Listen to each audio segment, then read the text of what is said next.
Tinker चॅम्प्सच्या चेंजमेकिंग मालिकेत आपले स्वागत आहे, जे त्यांच्या सहकारी एटीएल विद्यार्थ्यांना परस्पर हिताच्या विविध विषयांवर शिक्षित करण्याचे ध्येय ठेवत आहे। या मोहिमेचा एक भाग म्हणून टिंकर चॅम्प्स टिंकरिंग, समस्या सोडवणे, नवोन्मेष, उद्योजकता, चेंजमेकिंग आणि इतर विषयांवर अनेक सूक्ष्म शिक्षण मॉड्यूल आणत आहे। या 10 भागांच्या व्हिडिओ मालिकेत टिंकर चॅम्प्स तुम्हाला चेंजमेकिंगच्या आवश्यक गोष्टी आणि तुम्ही चेंजमेकर कसे बनू शकता हे समजून घेण्यास मदत करेल। प्रत्येक व्हिडिओ अंदाजे 5 ते 10 मिनिटे लांब आहे आणि तुमच्यासाठी प्रयत्न करण्यासाठी चेंजमेकिंग क्रियाकलाप समाविष्ट आहे। अधिक वेळ न घालवता आंध्र प्रदेशातील 10वीची विद्यार्थिनी आणि स्वतः एक नवोदित changemaker tinker champ Khushboo Jain यांच्या भाग 9 ने सुरुवात करूया।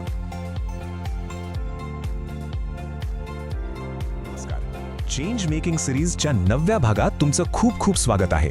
आज आपण अशा एका महत्त्वाच्या विषयावर बोलणार आहोत जिथे कल्पना फक्त कागदावर राहत नाहीत तर त्या प्रत्यक्षात उतरतात। खरा बदल कसा घडवायचा ते पाहूया। चला एका अगदी महत्त्वाच्या सत्याने सुरुवात करूया। बघा, फक्त एक छानसं पोस्टर बनवलं किंवा एखादा प्रोटोटाइप तयार केला एवढंच नाही, अगदी एखादी स्पर्धा जिंकली तरी त्याने कोणी चेंज मेकर बनत नाही। खरा बदल तेव्हाच घडतो जेव्हा आपण आपल्या प्रयोगशाळेच्या बाहेर पडून लोकांच्या आयुष्यात काहीतरी सकारात्मक बदल घडवून आणतो। मग प्रश्न हा आहे की जर फक्त प्रोटोटाइप बनवणं पुरेसं नाही तर खरा चेंज मेकर होणं म्हणजे नेमकं काय? याची व्याख्या अगदी सोपी आहे। चेंज मेकर म्हणजे अशी व्यक्ती जिचा प्रकल्प समाजात खराखुरा सकारात्मक बदल घडवतो आणि लोकांचं आयुष्य सुधारतो। यातला सर्वात महत्त्वाचा शब्द आहे परिणाम। आपलं काम तेव्हाच पूर्ण होतं जेव्हा आपल्यामुळं कुणाचं तरी आयुष्य खरंच थोडं सोपं, थोडं चांगलं होतं। आणि ऐका, ही जी मानसिकता आहे ना, म्हणजे एखादी समस्या ओळखून त्यावर काम करायला पुढे येणं, हे आजच्या काळातलं सगळ्यात महत्त्वाचं जीवन कौशल्य आहे। उद्या कोणत्याही क्षेत्रात करिअर करायचं असेल, मग ते इंजिनिअरिंग असो, मेडिसिन असो किंवा अगदी कला, सगळीकडे हीच वृत्ती पाहिली जाते। ठीक आहे, मग आता पाहूया की या बदलासाठी आपल्याला कोणती साधने लागतील, कल्पनांना कृतीत आणायचं कसं। याची सुरुवात होते एका खूपच पॉवरफुल फ्रेमवर्कने, ज्याला डिझाईन थिंकिंग म्हणतात। यात 5 सोपे टप्पे आहेत। पहिला, एम्पथाइज, म्हणजे ज्यांच्यासाठी आपण काहीतरी बनवतोय त्यांच्या गरजा, त्यांच्या भावना समजून घेणं। दुसरा, डिफाईन, म्हणजे नेमकी समस्या काय आहे हे ठरवणं। तिसरा, आयडिएट, म्हणजे त्यावर भरभरून नवीन कल्पना सुचवणं। चौथा, प्रोटोटाइप, म्हणजे एक छोटा नमुना तयार करून बघणं। आणि 5वा, टेस्ट, म्हणजे तो नमुना प्रत्यक्ष लोकांकडून तपासून घेणं। हे बघा एक उत्तम उदाहरण। काही विद्यार्थ्यांनी पाहिलं की त्यांच्या परिसरातल्या वृद्ध लोकांना साधी ऑनलाईन कामं करायलाही खूप त्रास होतोय। मग त्यांनी काय केलं? त्यांनी एक अगदी सोपी आवाजावर चालणारी अपॉइंटमेंट बुकिंग सिस्टम तयार केली। म्हणजे बघा, इथे फक्त एक ॲप नाही बनवलं, तर त्यांनी खऱ्या अर्थाने आपल्या शेजाऱ्यांची मदत केली। सहानुभूतीतूनच खरा उपाय सापडतो। नवनिर्मिती ही बदलाचं इंजिन आहे, हे खरंय, पण तंत्रज्ञान म्हणजे त्याला लागलेलं टर्बो बूस्ट आहे। विचार करा, पूर्वी जे काम करायला मोठमोठ्या कंपन्या लागायच्या, तेच काम आज एक विद्यार्थी सुद्धा नो कोड ॲप बिल्डर किंवा AI च्या मदतीने अगदी सहज करू शकतो। ही एक सुपर पॉवरच आहे, नाही का? गीतांजली राव यांचं उदाहरण बघा, अविश्वसनीय आहे। वयाच्या अवघ्या 15व्या वर्षी त्यांनी पाण्यामधलं शिसे ओळखणारं एक उपकरण बनवलं आणि त्याचे रिझल्ट्स शेअर करणारं एक ॲपही तयार केलं। आणि याच कामामुळे त्या टाइम मासिकाच्या पहिल्या किड ऑफ द इयर ठरल्या। तंत्रज्ञानामुळेच त्यांचं संशोधन फक्त एका प्रोटोटाइपपुरतं मर्यादित न राहता हजारो लोकांपर्यंत पोहोचू शकलं।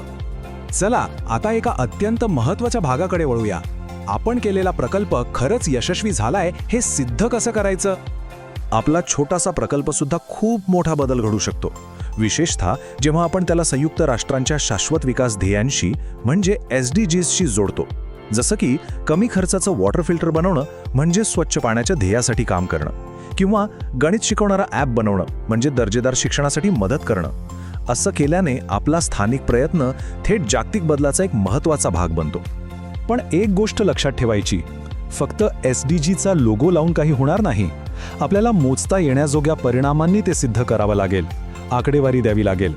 आपल्या कामामुळे नेमका काय फरक पडला, किती किलो कचरा कमी झाला, किती विद्यार्थ्यांचे गुण सुधारले, डेटा आपली गोष्ट 1000 पटीने अधिक प्रभावी बनवतो। हे बघा, किती सोपं आणि प्रभावी आहे। आधी फक्त 10% विद्यार्थी कचरापेटी वापरत होते, पण आपल्या मोहिमेनंतर तब्बल 70% विद्यार्थी कचरापेटी वापरू लागले. असा स्पष्ट डेटा आपल्या कामाचा ठोस पुरावा देतो आणि आपली गोष्ट एकदम विश्वासार्ह बनवतो. आणि हा प्रवास फक्त शाळेच्या प्रकल्पापुरतं नाहीये. हा अनुभव आपलं संपूर्ण भविष्य घडवू शकतो. आपलं करिअर सुद्धा याच दिशेने जाऊ शकतं. या प्रकल्पांमधून जी कौशल्य मिळतात ती जगातल्या मोठ्या समस्या सोडवण्यासाठी समर्पित असलेल्या करिअरची दारं उघडतात. जसं की सामाजिक उद्योजक होणं, सस्टेनेबिलिटी कन्सल्टंट बनणं, एखाद्या NGOचं नेतृत्व करणं किंवा मग धोरण सल्लागार म्हणून काम करणं. आता बघा, आपली गोष्ट सांगताना काय फरक पडतो. असं म्हणण्याऐवजी की आम्ही एक हजेरी ॲप बनवलं, असं सांगा की आमच्या ॲपमुळे 300 विद्यार्थ्यांची गैरहजेरी फक्त 3 महिन्यात 20% कमी झाली. बघा, दुसऱ्या वाक्यात किती ताकद आहे. तुम्ही काय केलत यापेक्षा तुमच्या कामामुळे काय बदल झाला यावर लक्ष केंद्रित करा. यामुळेच लोकांचा विश्वास जिंकता येतो. पण एखाद्या प्रकल्पाचं चळवळीत रूपांतर कसं होतं यासाठी स्पर्धेच्याही पुढे जाऊन विचार करावा लागतो. विचार करा की हा प्रकल्प आपल्यानंतर पुढे कोण चालवणार. आपण इतरांना सोबत घेऊन याला आणखी मोठं कसं करू शकतो. चला तर मग, एका चेंज मेकरचा प्रवास एका छोट्या सोप्या पावलाने सुरू होतो आणि ते पाऊल आपण आत्ता याच क्षणी उचलू शकतो. तर हे आहे आपलं पहिलं आव्हान. शोधा आणि उलटे करा. एकदम सोपं आहे. फक्त आपल्या आजूबाजूला बघा. कोणती छोटीशी समस्या दिसतेय? कदाचित कॅन्टीनमधली लांबच लांब रांग, वर्गातला अस्ताव्यस्त पसारा किंवा लायब्ररीमधला गोंगाट. आता खरी गंमत आहे, त्या समस्येला फक्त उलटं करायचं. स्वतःला विचारा, जर याच्या अगदी उलट झालं तर? म्हणजे काय होईल जर डेस्क स्वतःच स्वच्छ झाले तर?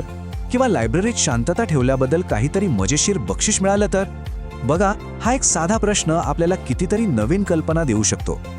आणि जे मोठ्या आव्हानासाठी तयार आहेत त्यांच्यासाठी आहे हे पुढचं आव्हान, चेंज मेकिंग चॅलेंज. यात काय करायचं?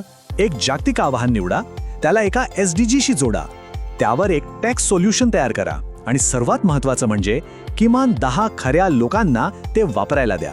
त्यांच्याकडून फीडबॅक घ्या आणि बघा की आपला उपाय किती प्रभावी आहे.